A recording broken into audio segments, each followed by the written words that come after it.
The Ardennes forest stretched endlessly under a sky the color of old iron. Snow fell in slow, heavy flakes, muffling the sounds of distant artillery. It was December 1944, the dead of winter, and the war in Europe had turned bitter and desperate. The trees, ancient, blackened by smoke, stood like grave markers over a land that had forgotten peace. Private First Class Vernon Hale, 23 years old and already older than his years, trudged through that endless cold with numb fingers and hollow eyes. His uniform was stiff with frost, his boots soaked through from melting snow. Every breath came out in ragged clouds of steam. Somewhere behind him, the distant thunder of guns rolled through the valley, but Hale didn't turn back. He couldn't.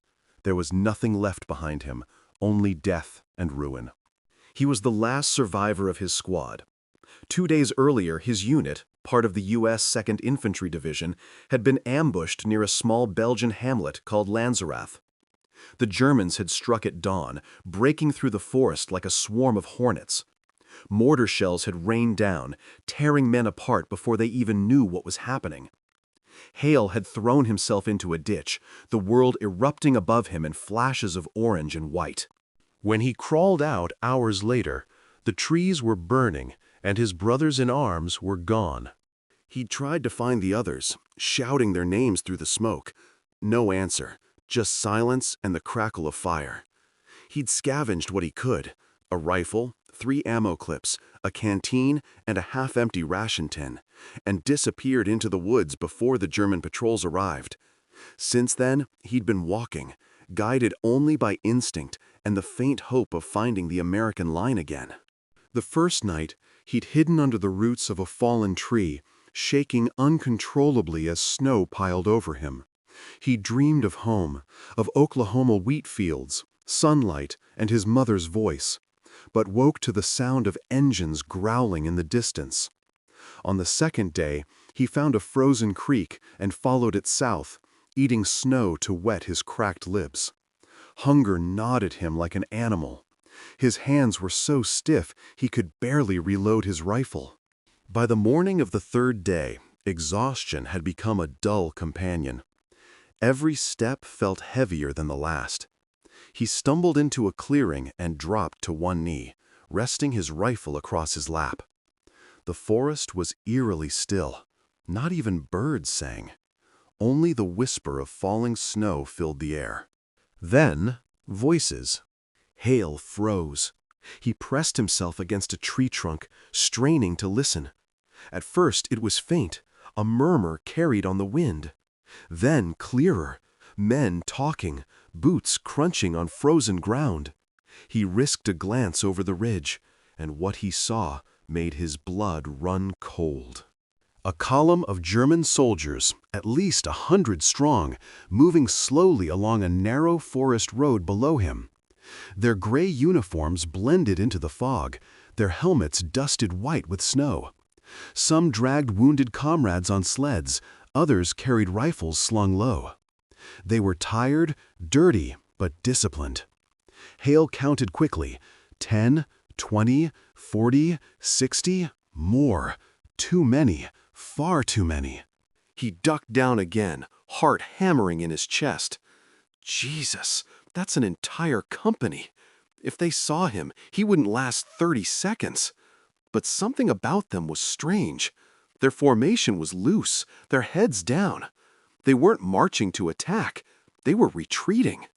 Hale could tell by the way they carried themselves, the slump of their shoulders, the quick, nervous glances over their backs. These men weren't hunting.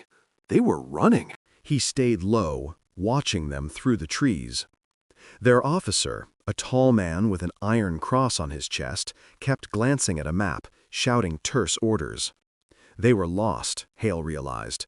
Cut off from the main force, maybe trying to regroup with other units. A spark flickered in his mind. A reckless, impossible idea. He looked down at his rifle, then at the road. If I can scare them, make them think they're surrounded. He shook his head immediately. No, that's suicide. But the thought wouldn't leave him. There was no safe route forward. The German column was between him and the American lines. If he ran, they'd spot him. If he hid, he'd freeze by nightfall. He could fight, but 1 man against 100? Madness. Still, what if he didn't fight them? What if he fooled them? The fog was thick, visibility low. Echoes carried strangely in the woods. A man shouting from one ridge could sound like 10. And if he could create enough confusion, maybe, just maybe, he could bluff his way out of this alive. Hale crouched lower, mind racing. He needed noise, fire, chaos, something to sell the illusion. That's when he saw it. A German supply truck parked near an old farmhouse at the edge of the clearing. Its rear was half buried in snow, but stacked beside it were wooden crates marked with the telltale red stencils of ammunition. Grenades! Hale felt a grim smile creep across his frozen lips. "All right, Vernon," he muttered under his breath. "You've officially lost your damn mind." He crawled down the slope on his stomach, slow and deliberate, his fingers numb but sure. Every movement made his heart race faster. A single snap of a twig could mean death. When he reached the bottom, he crouched behind a fence post and waited. 2 German sentries stood near the truck, smoking cigarettes, rifles hanging lazily by their sides. Hale drew a deep breath, unpinned one of his grenades, and whispered, "Here goes nothing." The grenade arced through the air in a perfect, silent curve and landed squarely beneath the truck's rear wheel. The explosion tore through the morning stillness like the voice of God. Fire burst upward, sending snow and debris flying in every direction. The sentries vanished in the blast, and shouts erupted from the farmhouse. Hale didn't hesitate. He fired 2 quick rounds into the air and bellowed, "Hands up! You're surrounded! Drop your weapons!" The echo of his voice rolled through the fog, amplified by the trees.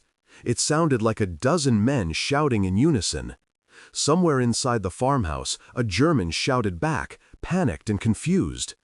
Hale shifted positions, running to another tree, firing again. The rifle cracks came from different angles now, bouncing off the valley walls. Inside the farmhouse, chaos erupted. Soldiers poured out the doors, shouting, slipping in the mud. Some fired wildly into the woods. Others ducked for cover, convinced they were being ambushed. Hale's heart hammered like a drum. His entire body trembled, not from fear, but from adrenaline. He threw another grenade, this one into the open barn beside the farmhouse. It exploded with a deafening roar, setting hay ablaze. Smoke and fire billowed into the air. "Drop your guns!" he shouted again, switching to German this time. "Hände hoch! You're surrounded by the 2nd Infantry." The German officer appeared in the doorway, coughing through the smoke. He barked orders, trying to restore order, but the panic was spreading too fast. The forest itself seemed alive with unseen enemies. Hale fired another burst into the ground, shouting new commands, pretending to direct imaginary squads. "Flank them left. Keep the MGs on the ridge." Every echo deepened the illusion. The officer hesitated, scanning the tree line. There was no sign of American soldiers, no muzzle flashes, no movement. But the fog played tricks on the mind. A few of his men began to waver, glancing nervously around. One dropped his rifle and raised his hands. Another followed. And then it began, a slow, unbelievable chain reaction. One by one, the Germans started surrendering. Hale barely believed it himself. He kept shouting, his voice hoarse, commanding them to line up, to stack their weapons. The officer, pale and trembling, finally barked a single word. "Ergeben! Surrender!" The chaos fell silent. The flames from the barn flickered across a sea of gray uniforms, hands raised in the falling snow. And there, standing alone in the middle of it all, was Vernon Hale, mud-streaked, shaking, eyes wide in disbelief. He had done it. Against all odds, one man had made 132 Germans surrender. But the story of how he would march them through the frozen woods to the American lines was only just beginning. The world was burning around him. Smoke curled up from the wrecked truck, black and greasy, mingling with the thick fog that clung to the forest like a shroud. Snowflakes hissed and melted as they touched the heat. The sharp smell of gunpowder filled the air. Private First Class Vernon Hale crouched behind a shattered fence, his breath coming in ragged bursts, his pulse hammering so loudly he could hear it in his ears. The explosion had worked. For the first few seconds, the Germans had been paralyzed by the sudden chaos, men shouting, boots pounding, the crack of wood splintering under the blast wave. But now, the shouting had turned to organized confusion. Hale could hear officers yelling in German, trying to regain control of their men. He risked a glance over the fence. Soldiers were diving for cover, spreading out along the farmhouse courtyard.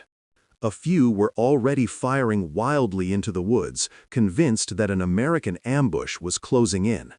"Hands up! You're surrounded!" Hale roared, his voice echoing across the valley. "Drop your weapons!" The sound seemed to multiply in the fog, bouncing off trees and hills, making it sound like dozens of men were shouting from every direction. Hale fired 2 rounds high into the treetops and then rolled to a new position behind a pile of logs. He fired again from there, making the echoes scatter.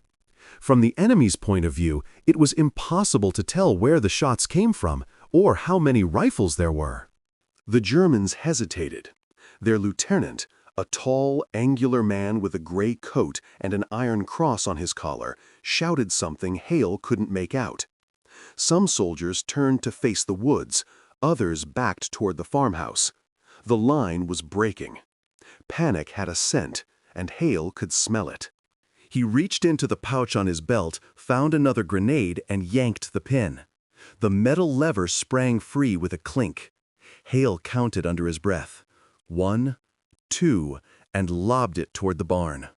The explosion was even louder than the first. The old wooden structure shuddered, flames licking through its doors. Horses screamed inside. The blast knocked several men flat, and in the thickening haze, Hale shouted again. "Hände hoch! Hände hoch, oder ihr seid tot! Hands up, or you're dead!" The German words came out clumsy, but they did the job. The soldiers froze. From the corner of his eye, Hale saw 3 men throw down their rifles. The others hesitated, their courage teetering on the edge. He had to push harder. He stood up just enough to make his silhouette visible through the fog, just for an instant, and pointed his rifle at the farmhouse. "Machine gunners, hold your fire!" he yelled into the trees, pretending to signal invisible comrades. "Cover that barn!" Then he ducked again. The forest answered him with silence, but to the Germans, that silence was full of unseen danger. They imagined Americans everywhere, hidden behind trees, crouching on ridges, lining them up in crosshairs. It was psychological warfare at its rawest, and Hale was fighting not with bullets, but with fear. Minutes passed like hours. The wind shifted, carrying the smoke away from the farmhouse. Through the gray mist, Hale could now see the officer again, standing by the door. The man's face was pale, his gloved hand trembling as he raised a pair of binoculars and scanned the forest. There was nothing to see. That, perhaps, terrified him even more. "Verdammt!" the officer barked and turned to his men. Hale couldn't understand the words, but the tone was enough. Panic disguised as command. The soldiers were breaking. One by one, they began to throw their rifles into the snow. Hale took a deep breath and stepped out from behind the logs. Every muscle screamed at him to hide, to stay down, but he forced himself forward. If he hesitated, even for a second, the illusion would die. He marched out into the open yard, rifle leveled, his voice like thunder. "Drop your weapons! Now!" The first German to see him froze, then another. A ripple of disbelief passed through the group. They looked at one another, their faces pale in the orange light of the burning barn. Hale fired a single shot into the ground. The bullet kicked up a puff of snow. "Do it!" he barked. "No one moves!" The officer's eyes met his. For a long moment, the world seemed to stop. The snow still falling, the smoke swirling between them. Then, slowly, the German lifted his hand. "Wir ergeben uns," he said hoarsely. "We surrender." Hale didn't move, didn't blink. He just nodded once. "Stack your weapons! Hands where I can see them!" It began almost mechanically. Rifles clattered into a growing pile near the barn. Helmets came off. Machine gun barrels were laid carefully in the snow. Hale kept his rifle steady, scanning every face. His throat was dry, his fingers numb, but he couldn't afford to show weakness. Inside, his mind raced. Keep them scared. Keep them confused. He knew if any of them realized he was alone, it would be over in seconds. But fear is a strange thing. It fills the gaps in logic. It whispers louder than reason. He found his voice again, louder this time. "Move into the yard, all of you, hands up!" The officer repeated the order in German. The column formed, men moving stiffly, eyes darting toward the forest. Hale could almost feel their disbelief. How could one man's voice carry so much authority? How could a single American soldier stand in front of them and not flinch? He didn't know either. Maybe he'd gone beyond fear. Maybe something else, something fierce and stubborn had taken over. One soldier near the back started whispering to another. Hale saw it and immediately snapped. "Silence!" He aimed his rifle at the man's chest. "No talking!" The effect was electric. The whispers died instantly. He kept moving, slowly circling the group, pretending to check their formation, pretending to listen to imaginary radio chatter in his ear. Every so often, he barked a command to no one. "Bravo team, hold that flank! Keep the mortars ready!" The Germans stiffened, staring into the mist. Somewhere, a tree branch cracked under the weight of snow, and a dozen heads turned toward the sound, expecting to see soldiers emerge. But no one came. The silence only deepened their dread. Finally, the German officer approached, removing his cap. He looked at Hale with hollow eyes. "How many are you?" he asked in halting English. Hale kept his face stone still. "Enough," he said. "More than you want to meet." The officer studied him for a heartbeat, then lowered his gaze. We surrender." Hale exhaled quietly through his nose, though his hands were shaking. "Good," he said. "Now get your men ready to move." The officer relayed the order, and the Germans began forming into columns, 4 men across, heads bowed, weapons left behind in the mud. Hale walked behind them, rifle at the ready, his every step measured. When the last of them was in line, Hale glanced back at the smoldering barn. Flames crackled through the rafters, sending sparks into the white air. He didn't feel victory, only exhaustion, disbelief, and an ache deep in his bones. He was one man. They were 132. And somehow, impossibly, they had surrendered. He had no idea how long the bluff would hold, or if reinforcements would find him before the Germans realized the truth. But for now, it didn't matter. The impossible had been done. He squared his shoulders, lifted his rifle, and shouted his final order. "March!" The column of gray uniforms began to move down the snow-covered road, disappearing slowly into the fog. Hale followed behind, the lone figure of an American soldier commanding an army of prisoners through the frozen woods of Belgium.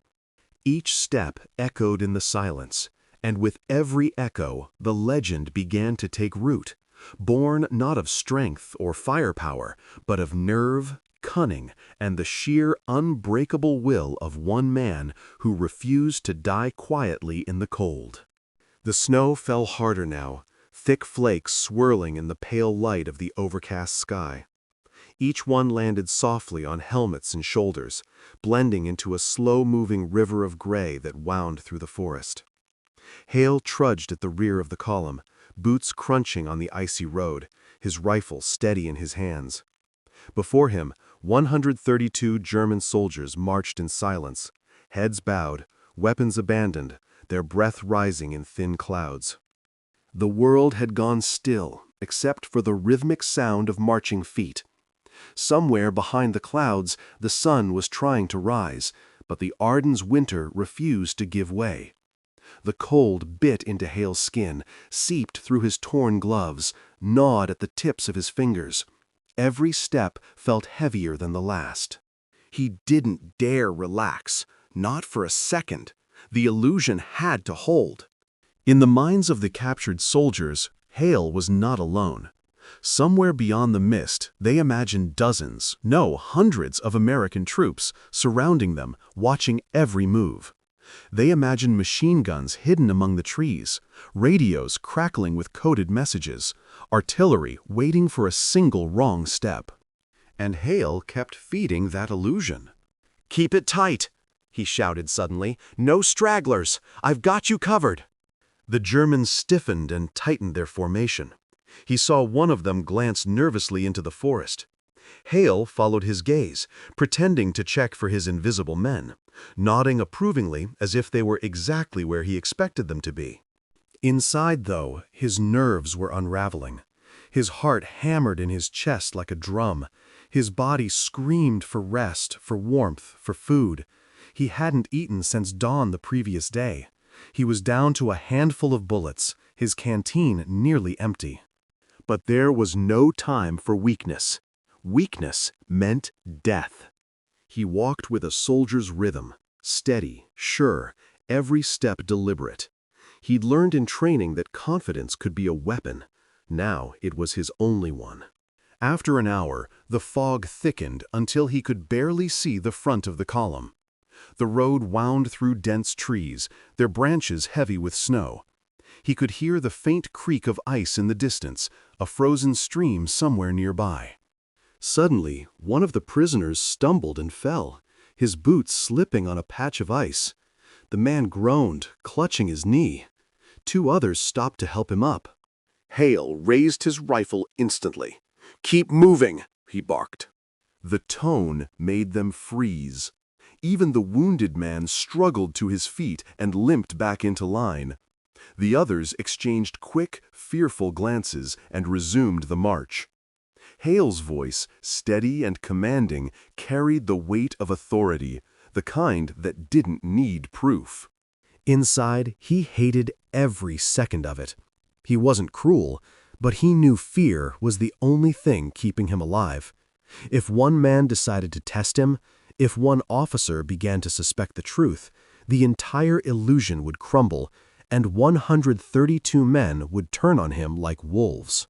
As they moved deeper into the forest, Hale scanned the path ahead, searching for landmarks. He knew from his map that the nearest Allied outpost was somewhere north, maybe 4 miles away. But directions meant little now. The woods twisted and shifted, every turn the same as the last. He whispered under his breath, "Keep your head, Hale. Just keep your damn head." The march stretched on. Time lost meaning. He couldn't tell if an hour had passed or 5. Snow soaked through his uniform. His legs burned, and his lips cracked from the cold. Still, he pressed forward. At one point, the German officer, the one with the Iron Cross, slowed his pace until he was walking beside Hale. The man's face was gray with exhaustion, his breath steaming in the air. "You are a brave man," he said quietly in broken English. Hale didn't answer. "You fight alone, yes?" Hale's heart skipped a beat, but his face didn't move. "You think that?" he said coldly, "and you won't live to find out." The officer studied him for a moment, then gave a faint, bitter smile. "You are either a fool," he said, "or a ghost." Hale's eyes met his. "Ghosts don't miss," he said. The German said nothing more. He turned and walked back to the head of the column. The hours dragged on. The forest began to thin, the trees opening into stretches of frozen fields. Through the haze, Hale saw something glinting, a stretch of barbed wire, maybe half a mile ahead. Hope flared in his chest, but he didn't let it show. The line might be American, it might not. He lifted his rifle and motioned the Germans to halt. "Stay here," he ordered. "No one moves." The soldiers stopped instantly. Their boots shifted in the snow, but no one dared speak. Hale stepped forward, scanning the terrain. The road curved between two ridges, with a frozen stream cutting through.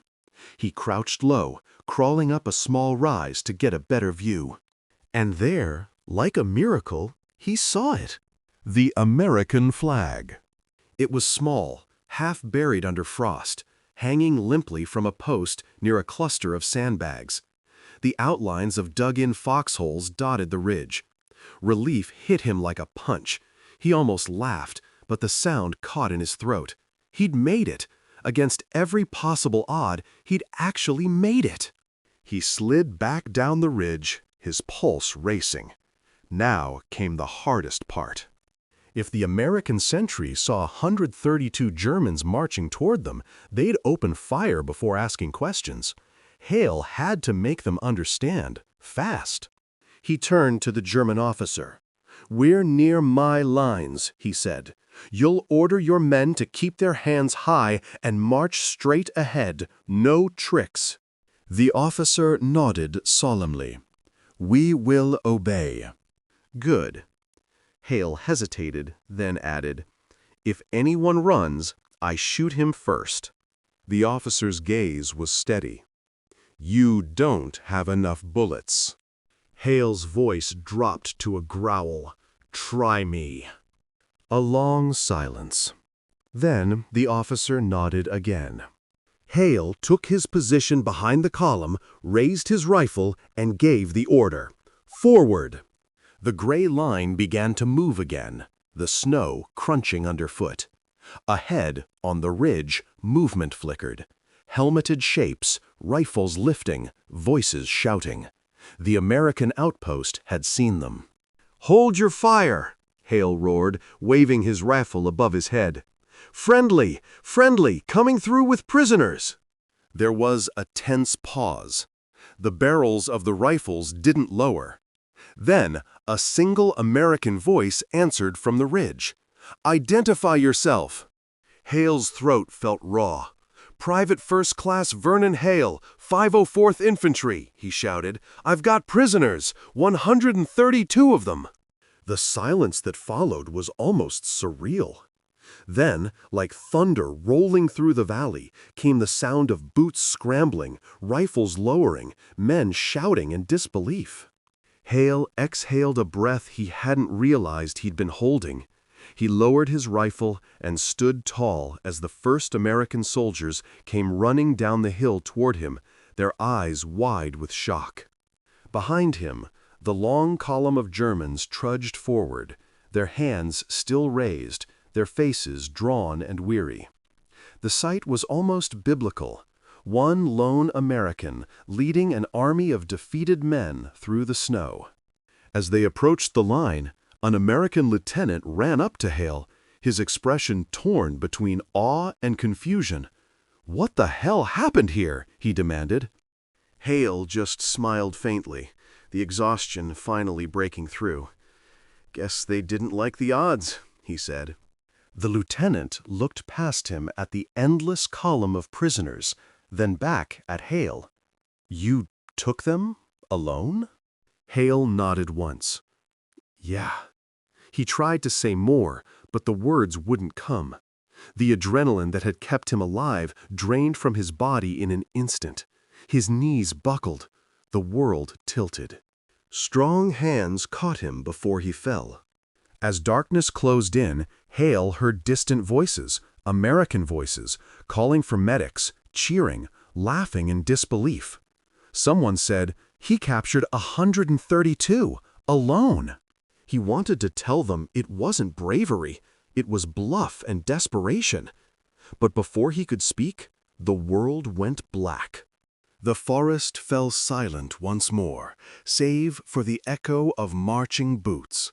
132 Germans, led by one ghost of a man, surrendering not to an army, but to the unbreakable will of a single soldier who refused to die.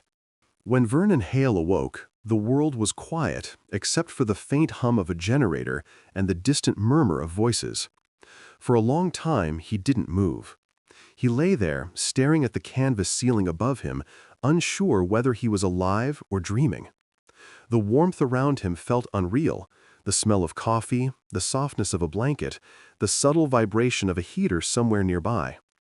Then pain returned, deep and dull in every limb, and he knew it wasn't a dream. He was in an American field hospital. The curtain rustled beside his cot, and a nurse appeared, a young woman with tired eyes and a gentle smile. "Well, look who decided to wake up," she said softly. "You've been out for 2 days." Hale tried to speak, but his throat was raw. The nurse handed him a canteen and lifted his head carefully. The water was cold and pure, cutting through the dryness like rain on desert sand. "Where? Where am I?" "Bastogne Perimeter," she said. "You're safe now. The doctors say you're one tough son of a gun." He let out a weak laugh that turned into a cough. Guess I had to be." Before she could answer, the flap of the tent opened again. A tall man stepped inside, broad-shouldered, wrapped in an olive overcoat dusted with snow. His insignia gleamed faintly in the dim light, a colonel. Behind him came 2 officers with clipboards and expressions that mixed curiosity with disbelief. The colonel stopped beside the bed, studying Hale for a moment. "Private First Class Vernon Hale, 504th Parachute Infantry Regiment?" Hale nodded slowly. "I'm Colonel Anderson," the man said. "You've caused quite a stir." He gestured to one of the officers. "These men tell me you brought in 132 prisoners, alone."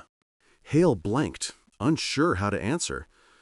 "Yes, sir," he said finally.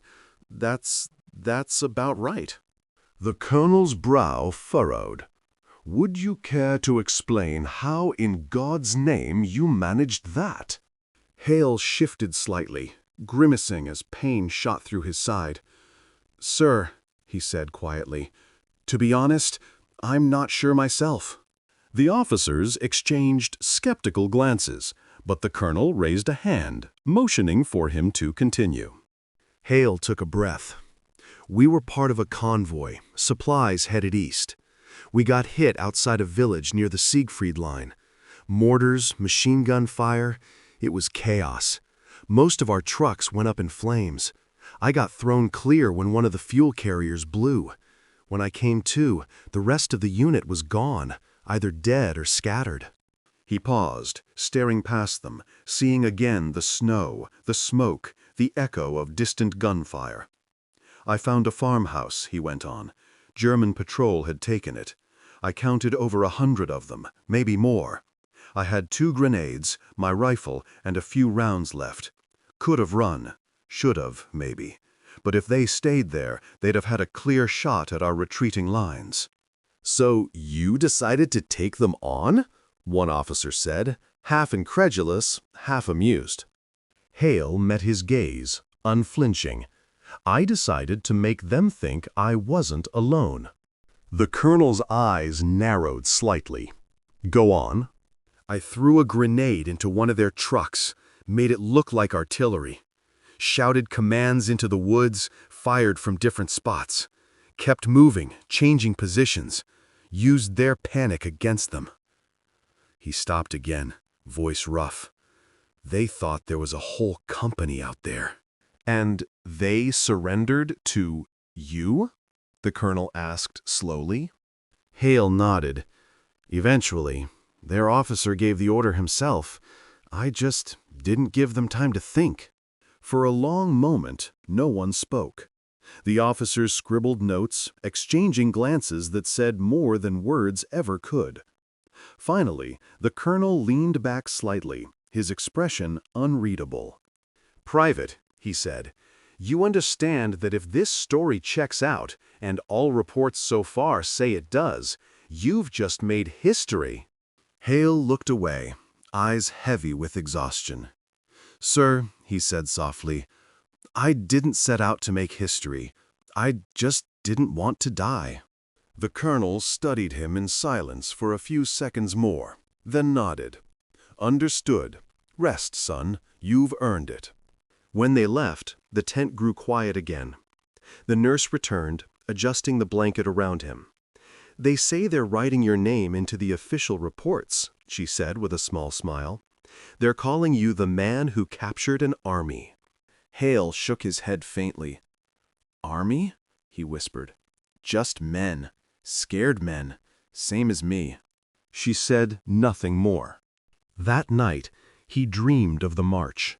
The line of gray uniforms stretching through the fog, the sound of boots crunching snow, the fear in their eyes that mirrored his own. He saw again the burning barn, the flicker of orange on the snow, the faces of men who thought they were surrounded. When he woke in the morning, the camp was alive with commotion. Word had spread fast. Soldiers passing the tent whispered his name, some with awe, some with disbelief. The one-man army, they called him, the ghost of the Ardennes. By noon, a war correspondent arrived, pencil and notepad in hand. He was young, eager, and already half drunk on the story before he'd written a word. "Private Hale, sir. Mind if I ask a few questions?" Hale sat up slowly, wincing. "No, sir, son," he said, "but sure, ask away." The reporter leaned forward eagerly. "What was going through your head when you realized they were surrendering?" Hale thought for a moment. "I was thinking," he said finally, "that I was out of grenades." The reporter laughed, scribbling furiously. "And when they started marching? When you were leading them back?" Hale stared at the tent flap, where a shaft of sunlight cut through the cold air. "I was thinking how damn heavy my boots felt," he said, "and how quiet it was. Too quiet." The reporter hesitated, unsure how to spin that. "You weren't proud?" "Proud?" Hale shook his head. "No, just tired. They were soldiers. I was a soldier. We all wanted to go home." When the interview ended, Hale watched the man leave, notebook tucked under his arm like treasure. The legend had already begun to grow, shaping itself into something larger than truth. He didn't mind. Maybe that's what war needed, stories that reminded men there was still courage left in the mud and snow. That evening, Colonel Anderson returned, carrying a folded paper. He handed it to Hale without a word. It was an official commendation for valor, a recommendation for the Distinguished Service Cross. Hale read it slowly, eyes tracing the words, but not quite believing them. When he looked up, the colonel was studying him again. "You realize, son," Anderson said quietly, "you gave every man in this camp a reason to believe we can still win this damned war." Hale swallowed hard. "Sir," he said, "all I did was make a bunch of Germans afraid of shadows." The colonel smiled faintly. "Sometimes that's all it takes." That night, the snow fell again, soft and endless. Hale sat outside the tent, wrapped in his blanket, watching it cover the world in white. Somewhere in the distance, artillery rumbled faintly, a reminder that the war wasn't done with them yet. He thought about the men he'd captured, faces already fading in his memory. He wondered where they were now. In a POW camp somewhere? Maybe writing their own version of the story. The day we surrendered to a ghost. The thought made him smile. War was madness. It chewed men up and left little behind but stories.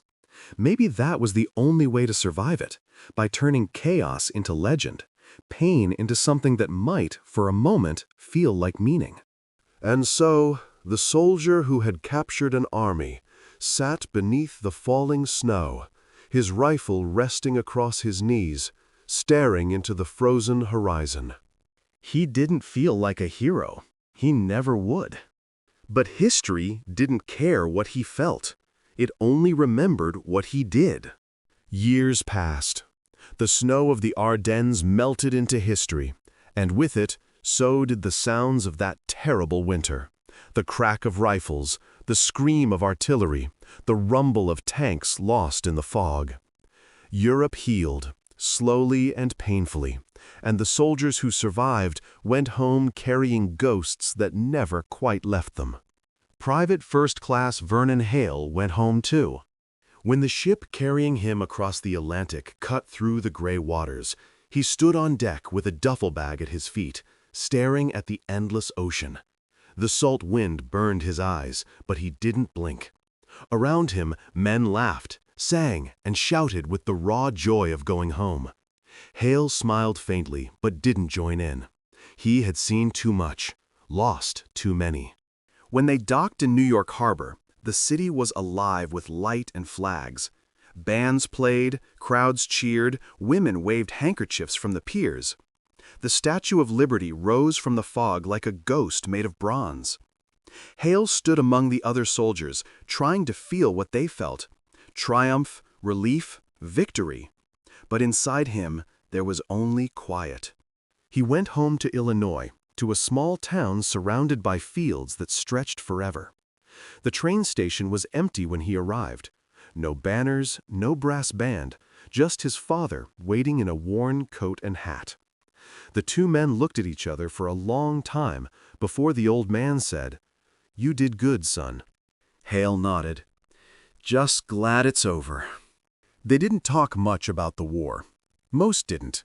It was a kind of silent understanding between veterans that the things seen and done over there didn't belong to the world here. For a while, he tried to live quietly. He took a job fixing tractors and engines, saved up enough money to buy a little land. He planted corn in the spring and watched it sway in the summer wind. At night, he'd sit on the porch with a cigarette, watching fireflies blink over the fields. But sometimes, when the wind blew just right, he'd hear the echoes again. Boots crunching in snow, the hiss of fire, the sharp command of a voice that was his own, shouting into the fog. And then, sleep would not come. The army never truly forgot him.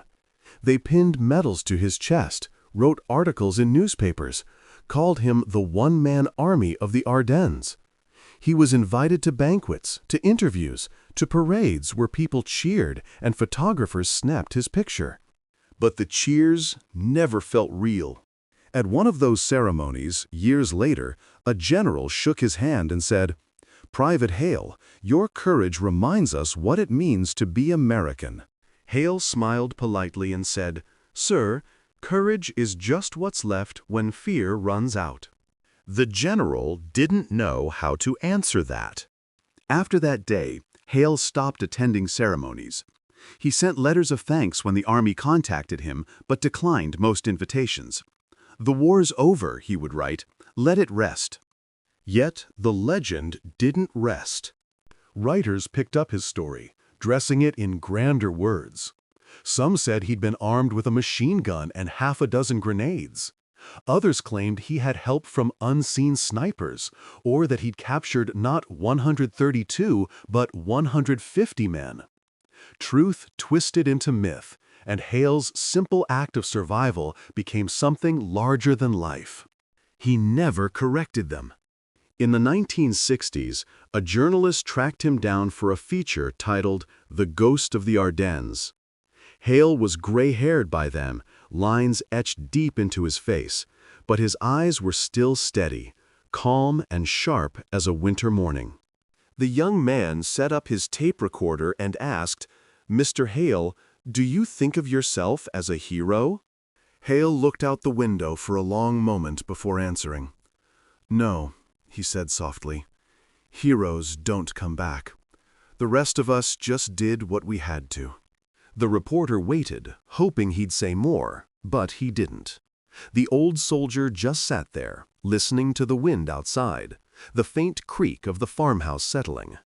That article made him famous again for a while. School children wrote letters. Veterans sent handshakes through the mail. The Army invited him to speak at West Point. He went once, standing in front of rows of young cadets with bright eyes and pressed uniforms. He told them the story, not the way the newspapers told it, but the way it really happened.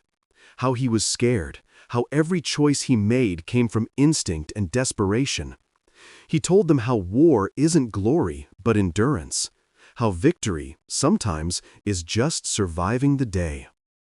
When he finished, the hall was silent. One cadet stood and asked, "Sir, if you could change anything about that day, would you?" Hale thought about it for a moment. "No," he said finally, "because if I'd changed anything, I might not be here to regret it." The room erupted in applause, but Hale didn't hear it. His mind was already somewhere else, back in the snow, with the sound of his boots echoing behind a column of surrendered men. As the years passed, the world moved on. Wars came and went, fought by new generations under different skies. Hale grew old, his name appearing less often in papers and history books. He didn't mind. He had never wanted to be remembered for killing or capturing. He wanted to be remembered, if at all, for not giving up. He died quietly one winter morning, long after the wars of his youth had faded into dusty archives. The local paper printed a small obituary. Vernon Hale, decorated veteran of World War II, passed away at 92. He is survived by 2 daughters and a farm that still stands. At his funeral, a small honor guard stood in the cold, their rifles gleaming under a pale sky. The American flag was folded and handed to his eldest daughter. The chaplain said the usual words: bravery, duty, sacrifice.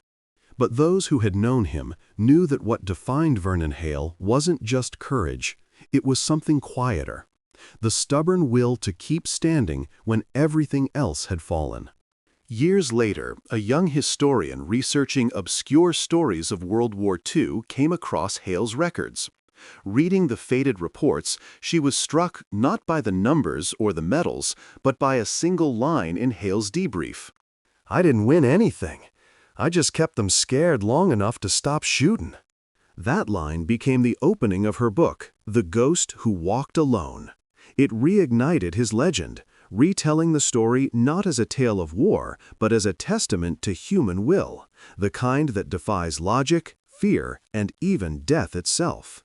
And somewhere in the frozen woods of Belgium, where the snow still falls each winter, there is a small stone marker half hidden among the trees. It bears no grand epitaph, only a few simple words. Here, one man made an army surrender. Travelers sometimes stumble upon it by accident. They stop, read the inscription, and wonder if it's real.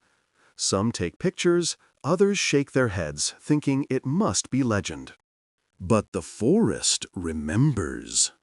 It remembers the echo of a lone rifle shot, the thunder of a bluff that became truth, and the voice of a man who refused to bow to fear. And so the story endures, whispered through generations, passed from soldier to soldier, not because it speaks of victory, but because it reminds the world that courage is sometimes nothing more than standing alone in the cold and refusing to surrender. For in that winter of 1944, in the heart of the Ardennes, one American soldier faced an army, and the army laid down its guns. Not for a general, not for a nation, but for the will of a single man who decided, against all reason, that he would not die that day. And that was enough to shake history.